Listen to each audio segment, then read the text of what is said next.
Hi guys, इस video में आपसे डिस्कस करूंगा हमारे सवाल का सलूशन, जिस सवाल का नाम है डिस्टेंस बिटवीन टू नोड्स। ठीक है, तो मैं सवाल आपको याद कराता हूँ। सवाल क्या था? सवाल ये था, आपको 70 और 110 के बीच में कितनी एजेस हैं ये बताना था। इसके बीच में 30 एजेस हैं ये बताना था। तो इस सवाल को करने के लिए हम आपका सवाल पुराना यूज़ करेंगे, नोड टू रूट पाथ। हमने 70 का ना नोड टू रूट मंगा लिया, तो वो आएगा 70 30 10, 0 1 2 इंडेक्स पे पड़ा होगा। 110 का नोड टू रूट पाथ मंगा लिया, 110 80 30 10, 0 1 2 3। ठीक है, अब हम ऊपर से चालू होते हैं। यहाँ पे रखा, यहाँ पे रखा, तो ये इसका पाथ, वो उसका पाथ।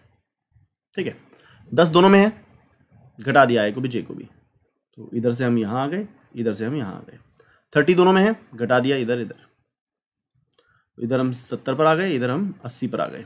अब 70 और 80 तो बराबर नहीं है, LCH जैसे हम कोड निकालते थे, 70 80 तो बराबर नहीं है, तो हम ब्रेकआउट करेंगे और वापस IJ को बढ़ा देंगे कि यहाँ पर आकर पहली बार अनइक्वल मिला, तो इससे पिछले वाला आखिरी इक्वल था, ये रहा। तो मतलब इनके नोड टू रूट पाथ में आखिरी इक्वल 30 था, इसके नोड टू रूट पाथ में 30, इसके नोड टू रूट पाथ में भी 30, वो आखिरी बंदा इक्वल है। तो वहाँ से 70 से रास्ता स्टार्ट होकर वहाँ से मुड़ेगा 110 के लिए, क्योंकि उसके बाद तो रूट तक सेम ही है। तो वहाँ से उन दोनों का पाथ डाइवर्ज हो गया था। अगर मैं दोबारा से अपनी बात समझाना चाहूँ तो ध्यान से सुनिएगा।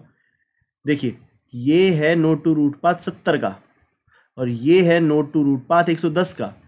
तो वो LCA पे ही तो डाइवर्ज होता है। LCA वो पॉइंट होता है लास्ट कॉमन पॉइंट, उसके बाद पाथ डाइवर्ज हो जाता है। तो हमें जब डिस्टेंस निकालना है तो हमें यहाँ से यहाँ जाना है और इधर से इधर की तरफ मुड़ जाना है। ठीक है, तो हमने यहाँ पर डिटेक्ट कर लिया लास्ट कॉमन बंदा 30 था। दोबारा से देखिएगा, बराबर है आगे बढ़िए, बराबर है आगे बढ़िए, अनइक्वल हो गया, वापस IJ को बढ़ाकर ये लास्ट इक्वल डिटेक्ट हो गया। अब इसका 1 ये बताता है कि ये जो 30 है, जो लास्ट कॉमन बंदा है, वो 70 से 1 एज दूर है। और इस 30 का 2 इंडेक्स ये बताता है कि जो ये लास्ट कॉमन बंदा है वो 110 से 2 एज दूर है, ये वाली 2 एज दूर है। ठीक है, तो इन दोनों का अगर मैं ऐड कर दूं 1 + 2 3 आएगा। तो वो ये बता रहा है कि ये 1 एज दूर था, इधर से ये पता लगा, इधर से पता लगा कि ये 2 एज दूर था, 1 एज दूर था। 1 ये बता रहा है, इधर से बता रहा है ये 2 एज दूर था। तो इन दोनों को ऐड कर दूं तो 1 एज और 2 एज, हमें टोटल डिस्टेंस पता लग जाएगा। तो लाइए मैं इस कोड को लिखूं।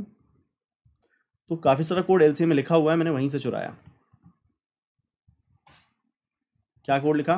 पहले वाले का पाथ निकाल लिया, दूसरे वाले का पाथ निकाल लिया, दोनों के एंड में रखा I और J को। I और J जब तक 0 से बड़े हैं और जब तक path of I path 2 of J के बराबर है, तो I को भी माइनस माइनस किया, J को भी माइनस माइनस किया। लूप से बाहर तब निकलेंगे जब पहली बार अनइक्वल बंदा मिलेगा, I और J की वैल्यू बराबर नहीं रहेगी। बाहर निकलकर I को प्लस प्लस किया और J को भी प्लस प्लस किया। ठीक है, दोनों को बढ़ा दिया, तो हमें लास्ट कॉमन बंदा मिल गया। तो ये लास्ट कॉमन बंदे का I बता रहा है कि लास्ट कॉमन बंदा, उसके अंदर ये I बता रहा है, ये वाला I बता रहा है कि ये 70 से कितना दूर है लास्ट कॉमन बंदा, और इसका J बता रहा है कि ये 110 से कितना दूर है, कितने एजेस दूर है। ये 2 एजेस दूर है, वो 1 एजेस दूर है, तो टोटल दूरी कितनी हुई? 3 एजेस की। ठीक है, तो मैं रिटर्न क्या करूँगा? I + J। ठीक है, इसको सबमिट करते हैं। ये सबमिट हो रहा है, हम चेक कर चुके हैं, तो सबमिट करके देखते हैं ये एक्सेप्ट होता है या नहीं। एक्सेप्ट हो गया, उम्मीद करता हूँ आपको ये समझ में आया होगा। मिलते हैं अगले सवाल में। Thank you very much.